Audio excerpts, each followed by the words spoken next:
நீங்கள் கூறுவதை ஏற்கிறோம் இளவரசி. சேனை தலைவராக இருக்கக்கூடியவருக்கு இந்த கிங்கிணியின் நிர்வாக திறனும் அதன் ஒழுக்கமும் அவசியம் தெரிந்திருக்கிறது.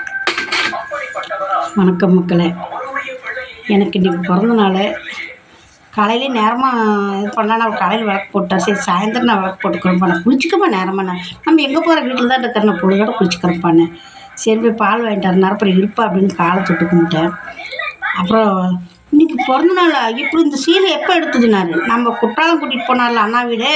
அப்போ அங்கே இருக்கிற ஊருக்கெல்லாம் நம்ம கோயிலுக்கு போனோம்னா அந்த சிவன் கோயிலில் நான் இதை எடுத்தேன் அப்படின்னு. அப்புறம் அவர் எடுத்து கொடுத்தாரு, மறந்துட்டார். நல்லா இருக்குமான்னாரு. ஜாக்கெட்டுன்னாரு. அப்புறம் எங்கள் தம்பி பொண்ணு பாவாடை எடுத்தாங்க. இந்த இதில் அந்த பொண்ணு வளர்த்தியாக இருக்கணும், பாவாடை குட்டையாக இருக்குன்னு அந்த பொண்ணு கட்டவே இல்லை. அப்புறம் சரின்னு நான் என்ன பண்ணேன், எனக்கு ஜாக்கெட்டுக்கு அதில் கரெக்டாக நான் தைச்சிக்கிட்டேன். நான் என்னம்மா ஒரு இதுக்கு அதுக்கு என்னம்மா அது நல்லா இருந்தேன்னா நல்லா இல்லைன்னா துணி நானே தைச்சி போட்டுக்கிறதுனால எனக்கு அந்த திருப்தி வேறு. சரி நான் பால் வாங்க போடாது இருப்பா அப்படின்னு தொட்டு கும்பிட்டுட்டேன். இப்படி கையில் 100 கொடுத்தாரு. ஒரு சின்ன பிள்ளைங்க கொடுக்க மாதிரி எனக்கு 100 தான். நான் என்கிட்ட இருக்கிறது எல்லாம் உனக்கு தான்மா, இப்போ இந்த என் கையில் இந்த இடத்துல இவ்வளோ தான் இருக்குது அதனால் நான் கொடுத்தேன்னாரு. எனக்கு இதே கோடி ரூபாய்க்கு போகும். பெரியவங்கெல்லாம் என்னை வாழ்த்தணும்.